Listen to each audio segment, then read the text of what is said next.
What happens if a car is too slow to even race? Well, there's a rule for that, the 107% rule. It's been used a few times. But how does it work? Let's find out. I'm Osh. I'm Will, and welcome to DoubleStack.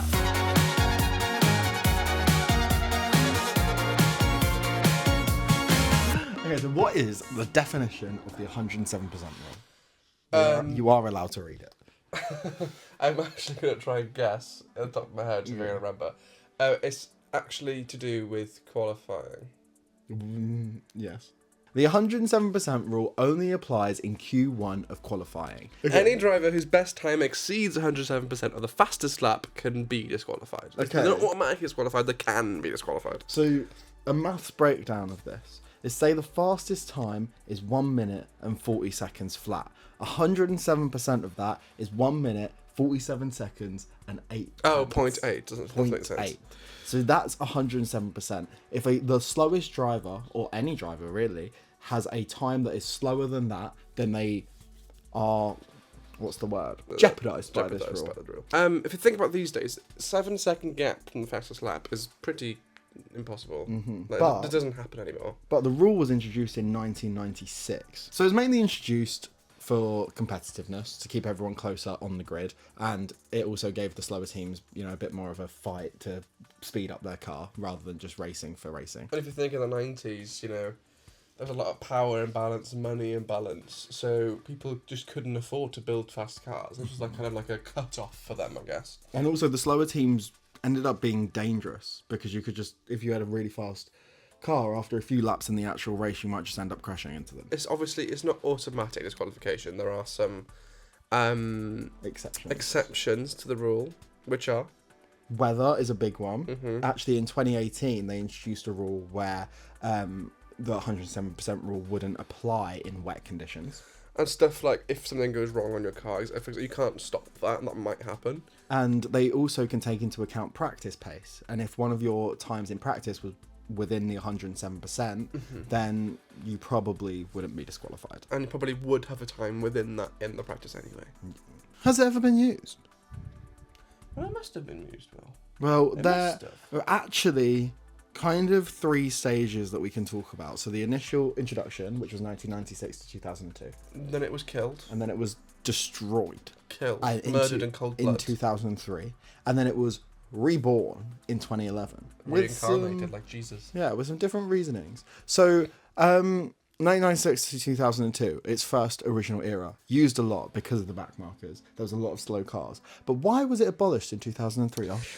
Because F1 moved to a single lap qualifying, apparently. I didn't know that. Yes. I didn't know that. So the original qualifying format was essentially like a practice session. You had like an hour, I think, and it's basically you could set I think there was actually a limit of like 5 laps. I could be making that up, but you had the whole hour to complete those laps. And then obviously qualifying moved. I believe it first went into single lap, as you just said, where you only had one. You only get one shot. They've got it in the F1 game, and it saves you a lot of time. Yes, but then later on we turned into the kind of Q1, Q2, the hours Q3 block that they've got now. Yes. The 17, 15, 12, or whatever it is, something like that. But with single lap qualifying, it was harder to apply the 107% rule fairly, because you only get one shot. But then it was reintroduced in 2011. To the question of, was it used in this era? Plenty of times. We've got 2 examples here for you. 2011 Australia. Both HRT drivers failed to qualify under the 107% rule. And in 2012, Australia, both HRT drivers failed again. I'm sensing a bit of a pattern here. I have some recent examples. So enlighten me. 2023 is the most recent time I found that the 107% rule was enacted, but they were still allowed, it got activated, like someone was broke used it. Yeah, well, very posh, but it was used, but in all 3 of these instances the drivers were allowed to race still.